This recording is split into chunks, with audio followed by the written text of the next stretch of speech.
The House is resumed. In accordance with the leave granted, the House comes to questions for oral answer, and the first question is in the name of the Honourable David Cunliffe. Oh, thank you, Mr. Speaker. To the Acting Prime Minister, does he stand by all his statements? Honourable Bill English. Mr. Speaker, yes. Mr. Speaker. Mr. Speaker. Supplementary question. Given that he told the House yesterday, Mr. Speaker, that he had no idea whether ACC or the Super Fund, as shareholders of New Zealand Oil and Gas, had voted against paying compensation to the Pike River families, has he since bothered to check?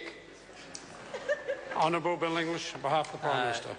Mr. Speaker, yes, I can confirm that as independent fund managers and as minority shareholders in New Zealand Oil and Gas, ACC and the Super Fund voted against that motion. That motion, if carried, would have seen New Zealand Oil and Gas, a 29% shareholder in Pike River, pay out on behalf of the other 71%. And of course ACC and the Super Fund are a small proportion of the 29%. However, I am concerned to see reports that the Leader of the Opposition would instruct ACC and the Super Fund in making investment decisions which are by statute independent, and the Leader of the Opposition's position is probably unlawful. Speaker. Supplementary question, the Honourable David Cunliffe. Mr. Speaker, in light of that answer, does the Acting Prime Minister believe that it is possible for the government to recover any of the money from the corporate parents of Pike River Coal, or is he just giving up on the miners' families? Honourable Bill English, on behalf of the Prime Minister. Well, Mr. Speaker, certainly I'm advised there's no legal mechanism by which the Crown could pursue that company, but no one has given up on the miners' families. The advice I've seen is that families and families of the miners have been paid around $5 million by ACC, and we would expect that the longer-term support for those families will amount to some $20 million. Speaker. Supplementary question, the Honourable Acting David Prime Cunliffe. Minister, does he stand by Simon Bridges' comment that the Cabinet did not discuss the government's moral responsibility to the Pike River families? And if so, doesn't he think that they deserve better than that?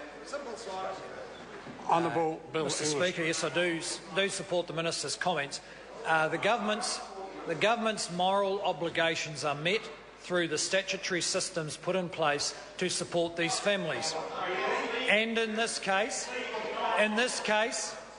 that system has supported them to the extent of around $5 million so far, and we would expect that the extent just of ACC support will amount to some $20 million for the families. And as I said to the House yesterday, the Crown needs to bear in mind in discussing how to deal with these families the fact that every day in New Zealand families experience tragedies they would rather avoid, and they would have every right to expect equal treatment with the Pike River families.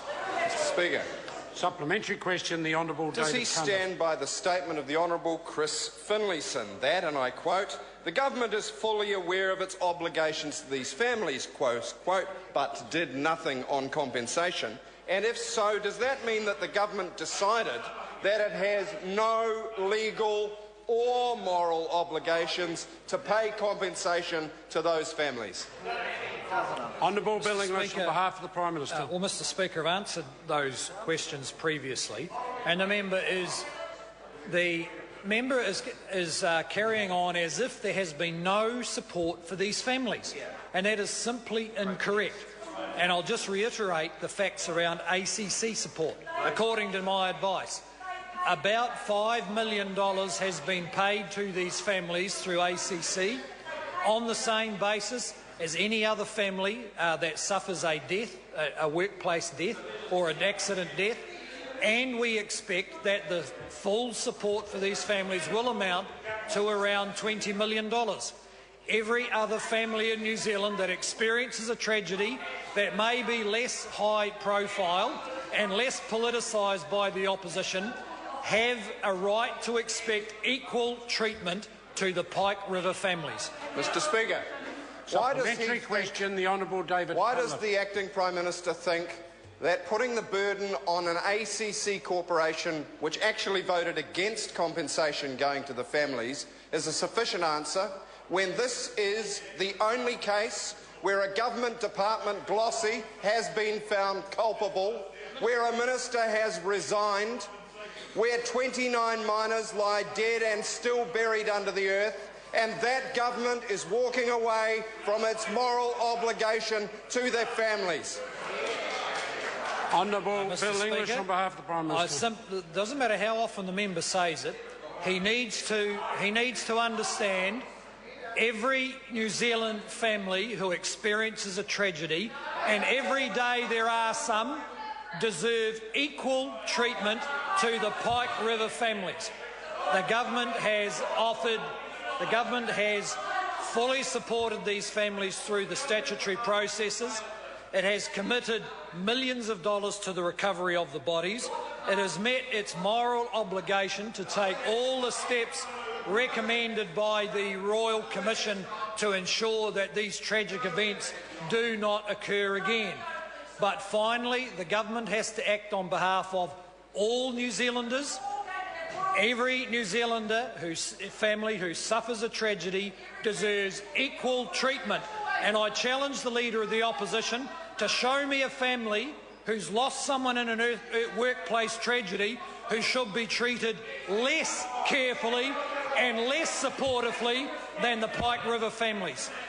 Well, Mr. Speaker, Supplementary question, the Honourable Mr. David Speaker, Cunliffe. does the Acting Prime Minister agree with the founding shareholder of New Zealand Oil and Gas, Gordon Clout, that the company should, quote, remove their bilkers, man up, face reality and demonstrate humility to financially support the hurting and grieving families? And if so, why won't his government do the same?